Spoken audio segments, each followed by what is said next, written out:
Hey, Patrick, what am I now? Now it is Storm 4. No, I'm... Hinokami Chronicles. What's the difference? Yo, what is up, everybody? Welcome back to another video where I come to you with a brand new review. Yeah, y'all messing with that?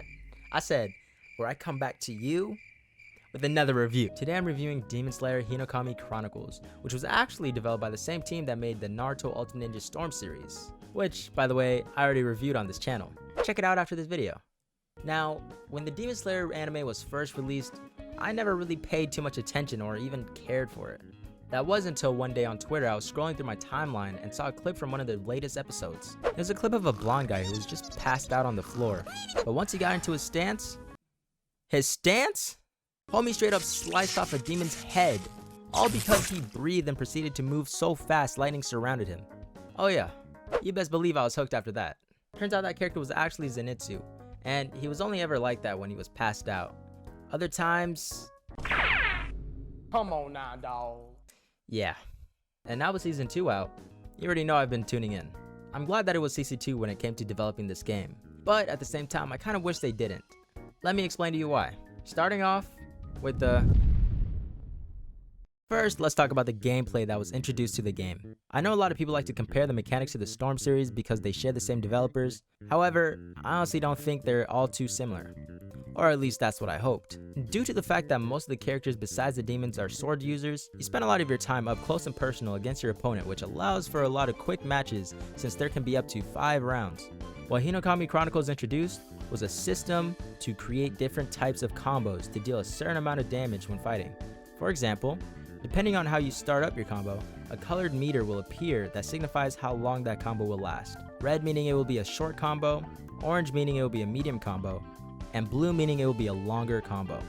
For the most part, you'd be mainly pulling off short or medium combos, but with the help of another mechanic called parrying, you can pull off longer combos more easily, which is essentially a counter to whenever someone tries to attack you. Or, you could main someone like Gyu, who has a counter as a part of his moveset. Just be careful you don't spam those moves because not only can it become very predictable, but it can also become very punishable as well. There's also heavy attacks you can do which prevents any stagger from an enemy and can be a huge lifesaver. I really do like a lot of the mechanics in this game, and even though there are some mechanics from the Storm games, it still feels like its own thing. Now then, here's what I dislike from the gameplay. The game feels so empty with a lack of game modes. The only things that are available besides the story is training against the AI, fighting the AI, and fighting other people online. That's it. With a lack of variety, it's almost hard to recommend this game when there's so little to do. If they were to add things like a survival mode against the other characters and even the different demons, I think that would have somewhat helped the game. Or maybe even taken the game mode they had in the story and have that as a separate thing with different challenges. Another thing I dislike is honestly the online matches during ranked. I play on PC, and there have been a lot of issues with the servers which make a lot of the fights a pain to deal with because of the lag. I really do like the game, but it certainly needs more things to do, rather than what they currently have. And please, for the love of God, fix the servers.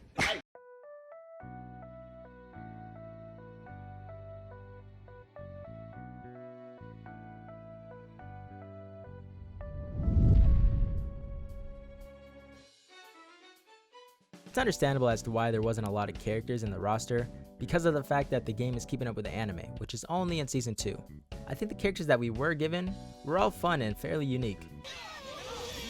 Hey, I said unique. When it comes to choosing your characters, you get to choose up to 2. One being the character you play as, and the other being your assist. A cool thing about playing with 2 people is the fact that you can change mid-match whenever you feel like the time is necessary. Not only that, it can also be used as a substitute bar, which helps get you out of attacks from opponents. Huh. Substitute bar. I swear this isn't Storm. You can play a lot of cool characters like Nezuko, for example, who even though is a demon, has a lot of aggressive movesets which allows her to apply pressure while fighting and being used as an assist. Or if you want to play as someone wild and crazy, you can try out Inosuke and rush at your opponents while screaming at the top of your lungs. There's also 3 different Hashira characters, which all have their own specialty to them. Strong for no reason, extremely predictable, and a straight up punching bag. Alright, I'm joking. Guys, I'm joking. Why y'all booing me? I'm right. Nah, but in all seriousness, they're all awesome to play as. But if you main Rengoku, then I hope you step on a Lego. Oh, but who do I main? Well, the one and only, of course. Murata. Nah. I main Zenitsu. Stop! He's already dead. When it comes to a lot of mechanics, I really do like how they introduce things like Boost and Surge. Boost essentially regains your skill and assist bars and also gives you higher damage. With Surge, think of it as your awakening. Not only do you regain both of your bars back, but your skill bars doesn't go down, you have super armor, and you can essentially spam. Well, unless if you're up against someone that's good. Now let's talk about the ultimates for a second. So many of them look beautiful, and you can certainly tell it was made by CC2 because of the amount of details and care that was included. All in all though, I do like the characters that were introduced, and can't wait to see what the DLC characters have in store for us. And, wait, what? Oh snap! Looks like the two latest characters from the DLC have already arrived, and they're demons. We now have Rui and Akaza, part of the mix, and they're actually solo characters rather than having assists, which grants them more abilities during matches, and they also have their own personal substitute bar. I do like the addition of more demons besides Nezuko, because it allows a different playstyle for them. But I can't lie, y'all need to stop maining Akaza. I'm always matching up against y'all. Find another person. I beg you.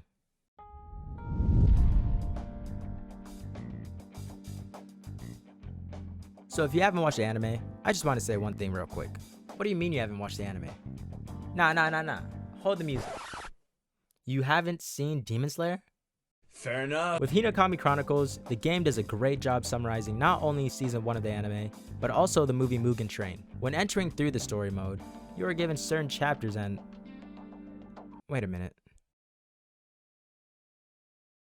I swear this isn't a Storm copy. Each chapter essentially talks about the different story arcs that happen within Demon Slayer, and what I liked was the fact that it all felt like an episode from the series with additional parts to the game. A lot of the cutscenes were so close to being an actual episode, and I would have to remind myself that it's just a game being so well developed. Of course you had your typical quick time events for the game, which was never difficult to do because it was something I was already used to. But they were beautiful nonetheless. My favorite QuickTime events would have to be when Zenitsu was fighting against the Spider Demon using Thunderclap and Flash, Tanjiro in his battle against Rui using Hinokami Kagura, and of course, Rengoku vs Akaza. I'm not crying. It's just that, shut up. Also, the boss battles were pretty fun when it came to fighting the demons. They each had their own unique playstyles that didn't feel like a repeat from the previous bosses. I think my only issue with the story was the fact that it honestly wasn't that difficult.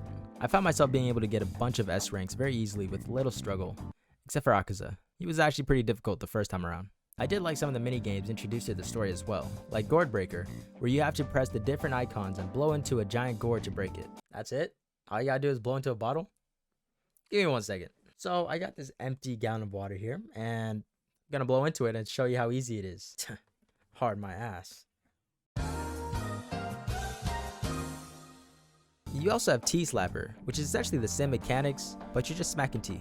If you've played any rhythm game before, then this should be super easy for y'all. As for me, I've played Ozu before, so my skills are pretty much unmatched.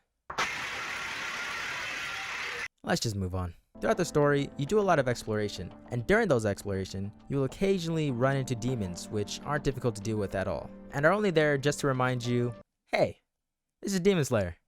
There's demons. Ooh. I did enjoy playing through the story and reliving through everything I've watched from the anime. And I'm so glad that there was lots of cutscenes that were so well animated to where it was very similar to the series. Good job CC2, but there was something you did miss when working on the story mode. And that was the... Now, for this game, I'm glad that there was some exploration that was given to us. There were so many areas that gave off a feeling of different emotions when roaming. For example, sometimes it would be eeriness when walking through a mansion overrun by demons. Zenitsu, There are so many of them! Shut your lame ass up. and sometimes it would be calm, like when Tanjiro and the others were at the Butterfly Mansion to recover from their previous injuries. I would say I like the look of the environments as well, but in all honesty, it wasn't all too impressive to me. A lot of things like the grass, bushes, and even rocks look pretty below average, like I was playing on the PlayStation 3. I understand that it's just an anime game, but come on. We're in 2021. The environment shouldn't be looking like this. That's not the only issue when it came to exploration though. CC2 has also made some of the towns lifeless, like they did in the Storm games. You'd think there would be some life in these areas, but no.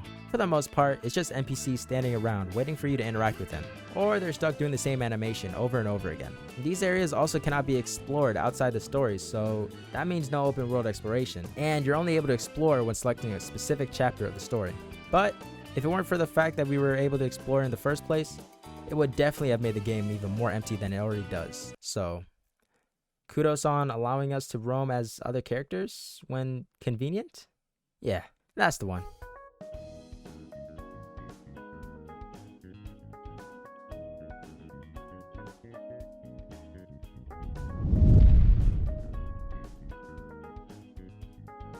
Whew. That was some review, huh? It's kind of funny how I said earlier that Hinokami Chronicles and the Storm series weren't so similar, but as I kept playing, I noticed that there were some inspiration. I did still enjoy playing the game, and I'm glad that there was one created for Demon Slayer in the first place. I just wish CC2 added more when it came to the game modes and improved the online systems, because it's honestly hard to make a recommendation for this game when it still has some major issues. For me personally, I like the story mode because it does a great job with summarizing the story along with the gameplay. I also like the roster and the different variety of characters with their fun movesets and beautiful ultimate attacks to go with them. If they were to also have made the game a little harder, the boss fights could have felt like you were fighting a stronger opponent. But unfortunately, this is what we were given. Even though this is still the early stages of the game, there's still more updates and characters to come along the way, so let's hope for improvements. Would I recommend this game? I'd say wait for the price to drop before you actually make a full purchase. With the current state the game is in, I honestly can't see anyone else enjoying this outside the gameplay and story. However, if you already own this game, then let me know what your thoughts are down in the comments below. Don't forget to mention who you main in the game. But if it's Rengoku, I swear to God. That being said, please make sure you leave a comment, like, share with your friends, and subscribe to the channel. Thanks for watching, and take care everyone.